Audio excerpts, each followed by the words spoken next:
Speaking of a schedule, I had forgotten. I forgot you guys were off last Monday, so we didn't do our press conference on a Monday. Some of us labor on Labor Day. No disrespect, so this caught me a little bit off guard. I thought we were Tuesdays. But no, I think obviously just recapping from last week, a little bit probably what I thought as I talked a little bit after the game. In particular, the first half, it was just not a very clean half of football. I think on both sides. Ultimately, for the game, defensively, I think we had 11 series and only ended up with 3 and outs maybe. And I think that's where some of that bigger difference came even in the first half. And then obviously, offensively in the first half, didn't play real clean. Had 5 drives, really scored on 2 of them. You take away what you can't. The last 2-minute situation, I think we're probably not feeling great, but we're in a good position as you go into halftime to make some adjustments and come out and play the way we did the second half. So there's some real positives. I think we had 13 explosive plays, which was the most I think we've had since we've been here for the last few years.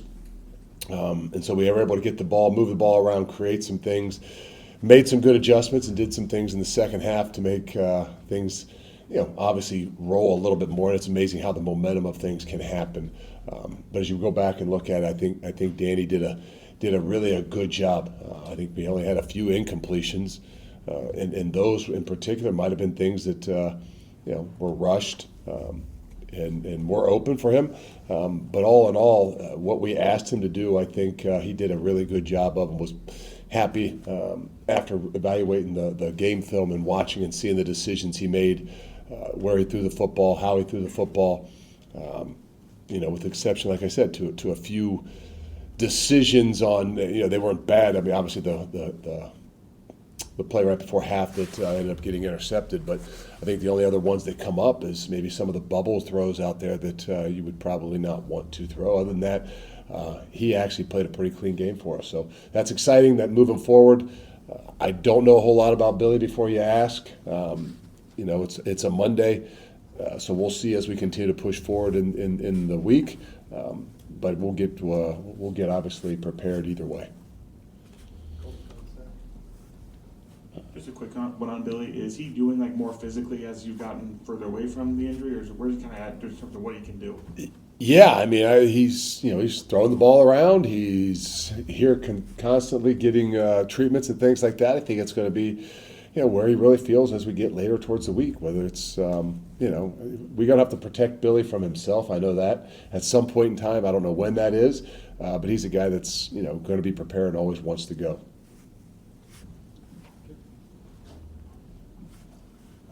Luke, so far, third down on defense has been pretty, successful for you guys. What have you seen in that regard? What kind of stands out to you in terms of what's kind of, fueling some of this early success? Well, I don't have the stats. I know that obviously in week 1 we were really good. Last week, pretty darn good as well. I can think of a scramble here and there for one of the little bit longer ones. I think there's a combination. I think it's pretty easy to say we've got some edge rushes and we've got some depth. We can move some things and mix some things and get some guys in there that give us a chance to win some one-on-ones. I think that's where it starts with. It's also trying to figure out as you get into a game what's the best thing for you, right? Is it to bring 5? Is it to bring 6? Is it allowed to bring 4? Is twisting? Is going straight? So I think that as a combination of all those things together, giving us a better opportunity, a chance as we got into games to see what actually is working. We know right now the 4-man rush and the guys on the edges give us a little bit of a different dynamic, and I think that's where we start. But we've got to be able to mix some things up, and I think that's where the coaches have done a pretty good job of having a combination of bringing 4, 5, 6, and even at times just 3, and let them get guys off of spots. Coach, you had talked about some of the explosives. Lance Mason had a couple of those big plays. Just how much can his speed and athleticism make an impact in the pass line?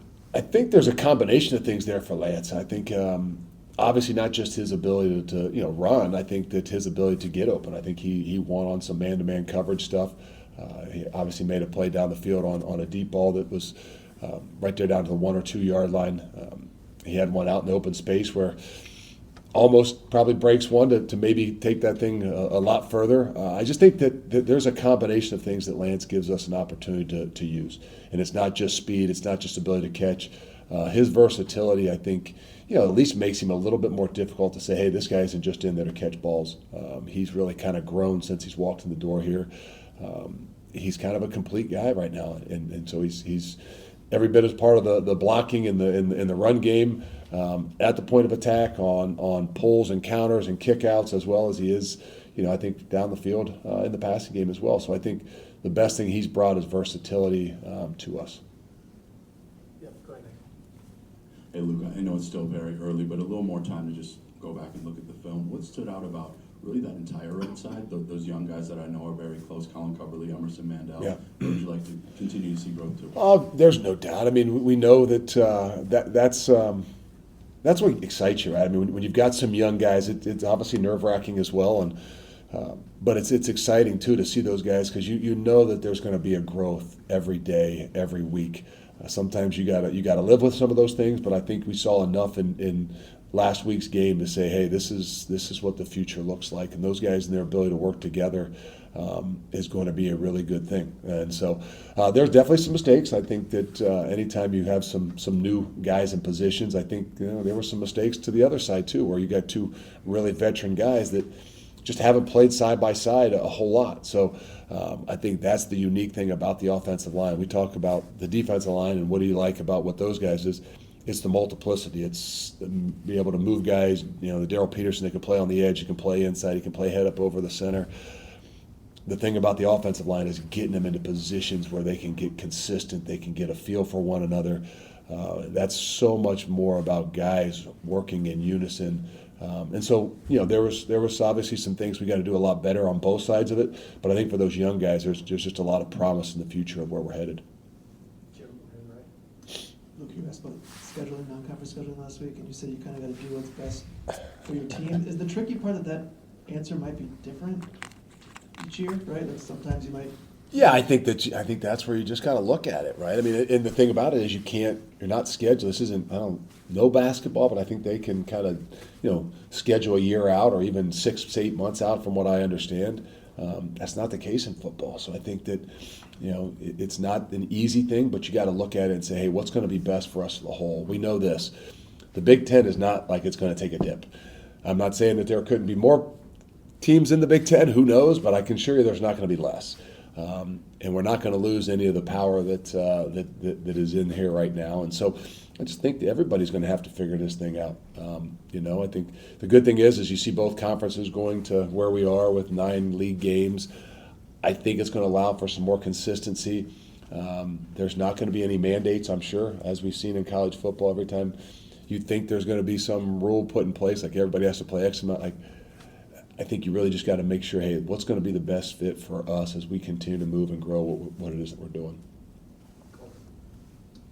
I know it's a question mark if he's going to play, but when you face a receiver like Ryan Williams, just what does he do to a defense? Just you see the talent and the speed and everything, but what's he do to a defense when you're trying to cover a guy like that? Oh, it's a hard look to simulate. Let's just start there, because it's not like you've got a bunch of those guys that we can put in there to say, hey, we're going to simulate the speed. But his versatility, I think the way they move him around is where even seeing the growth from last year to game 1. Again, we got to prepare like he's going to be there. I would assume that he's going to be there, but also you can put too much of a focus on things like that too. So I think there's a balance. It's not like the other guys are guys that you don't have to worry about, or guys you wouldn't like to some way somehow double cover or have some in and outs on. So I think you got to be able to do the things that you do, but you got to also be aware of the different things that in particular he brings. Luke, I know there's been roster changes, there have been scheme changes, but is there anything that you see differently from your Wisconsin team, this year heading into Alabama compared to last year? Yeah, there is. There's a lot of things. I think that hopefully first and foremost it has a lot to do with the team, and say individuals here or there. But the truth of the matter is it's going to, the thing that I feel best about, and I think that I know that the entire program and the guys within that locker room feel the best about is I think just, what we have as a group. And whether everybody's seen it yet or Hasn't seen it yet, whether it's game 1 or game 2. I just think that the biggest difference is, hey, there's some different mentality of the things that we can do and what we know we need to do. And I think that's where it's got to kind of start. Is there some different spots and positions? Yes. I've said it, multiple times. I think that, for the most part, I think we're in a better place at every position. I think obviously the depth on the offensive line is the one spot that, that continues to, be an issue or stand out a little bit to you. But as a whole and as a team, I think where we are and the things that we're doing, I think that's where everything's got to start. As far as Brandon Lane goes, he's playing more this year. As far as some of the defensive changes you guys have made, what maybe fits his skill set better this year than last year, and how key is it for a guy like that to stay patient when he kind of comes in and it's a transfer? Well, there's a lot of answers there. I don't think that it's a scheme thing that's different. The truth of the matter is there's a maturity, there's a growth that sometimes people don't see or wait for in college football. Even a guy like Brandon, he's done an unbelievable job from, to me, where he was at this time last year and to where he is right now. And I can only credit Brandon's maturity for that. His ability to stick things out, his ability to, come in here and maybe things didn't go exactly the way he had planned. It's easy for people to point a finger at the scheme. Well, it just wasn't quite the right scheme for me, as opposed to saying, hey, there's a lot of growth that I have to do. And I can say that that's what Brandon has done a really good job of. He was a big guy last year. He was a big guy last year that could move. He was a big guy that, I don't know, just didn't fit as well and maybe as confident in the things that he was doing. And he is in a completely different place now. We saw it kind of start in spring football, and it really translated over into fall camp. He had a little setback with an injury, but that's where I think some of the maturity of what he's shown has really been impressive, is his ability to kind of play through that injury, miss some time, but never kind of waver in his growth and the things he's done. So it's a credit to Brandon. It's not a scheme thing. It's a credit to him and his dedication.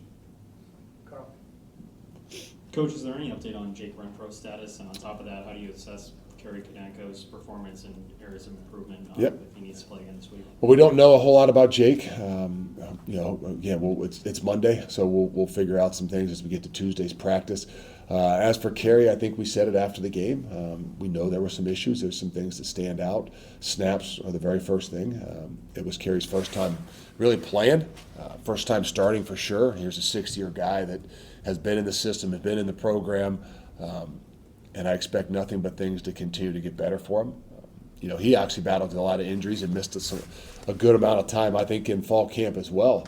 And so, when Jake was down a little bit, he filled in there. Then he missed a little bit of time, which, probably would have been something that would have been really, really good opportunities and, for him to be in there with the ones and playing a lot more.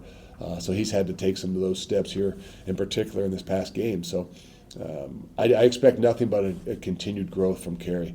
He's a mature guy. He's been here for a long time. He's got incredible pride in the things that he's doing, and he knows that. We were walking in off the field last week after the game, and the first thing he said, "Coach, I got to get a lot better." And I said, "I have no doubt that you will." But we got our first one under the belt. Now let's move forward. Luke, is there anything you can do this week to simulate the stadium environment? I know it's an early game, and they always complain about that down there, but how What do they complain? I didn't know that. They don't like early games. Okay. They get really mad about it. Well, But, good. is there anything I don't you think they can asked us what time we wanted to play, though. Yes. I mean, we're going to play the music. We'll be prepared better than we were last year when we went to Iowa. That's what I can truly say. And that might have been one of those ones that, I don't say caught you off guard, but it was maybe even louder than what we had expected. And I know that we had a plan going in there. It was more of a third down plan. It wasn't a first and second down plan, but then we had to adjust. It was one of those things, that we'll never be in that position again. So all week we'll be, going with some different cadence things and put a little bit more on the guys up front to make sure we're all on the same page. We started that last night in our Sunday practice. Can you really get the noise as loud as it's going to be on Saturday? I don't think we can, but we'll surely try. John.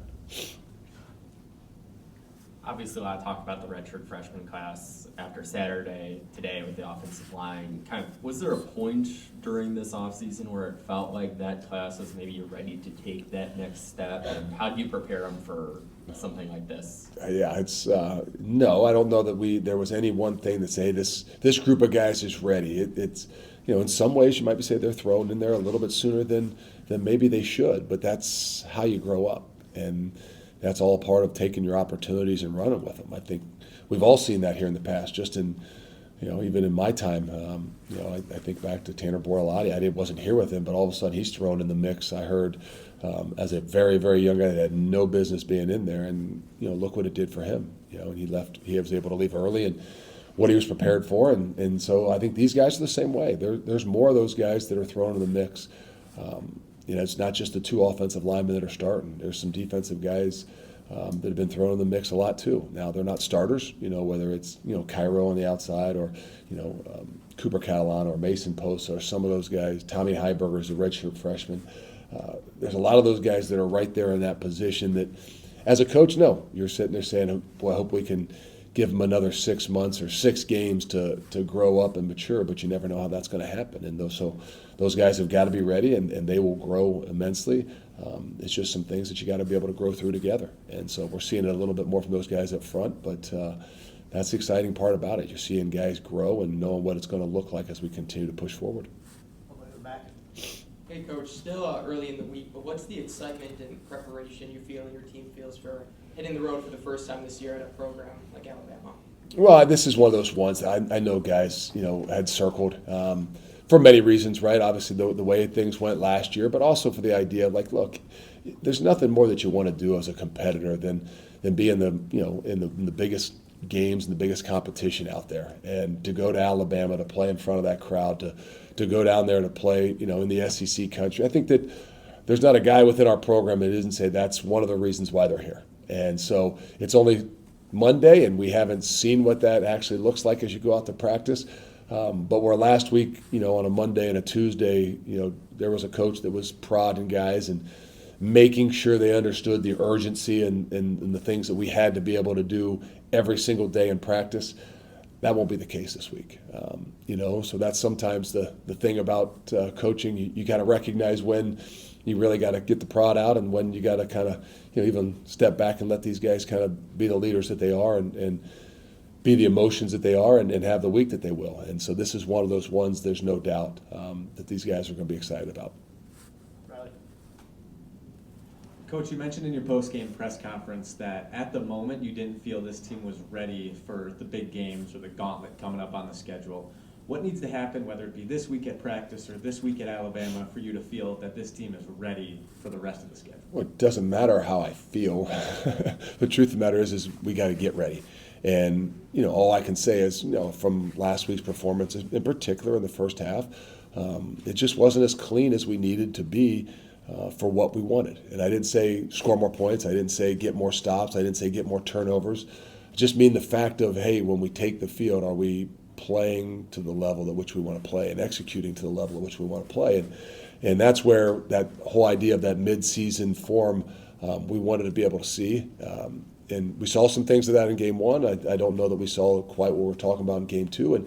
But that's where the process, that's where the journey, that's where every single week is about building and getting better. And so we'll be ready. I know that, mentally and physically. But we got to go out there and be able to execute and do the things that we expect to do. And so a lot of things go into that. I know it won't be a lack of preparation. It won't be a lack of focus. We've already talked about that. I mean, it's not like there's going to be some speech that needs to be had on a Tuesday to get guys fired up to prepare for this one. It's just the ability to say, hey, now, when you get to that moment at 11 o'clock, can you have the calmness, can you have the patience about yourself to go out and execute like you have all week and you have all through fall camp, with the expectations that are in front of you. When you have a tough situation going on with Nazir, and kind of adds a different element when you go on the road with that, where you're kind of waiting, like a decision can come at any time, like, do you plan on traveling Nazir this week, or how do you handle that?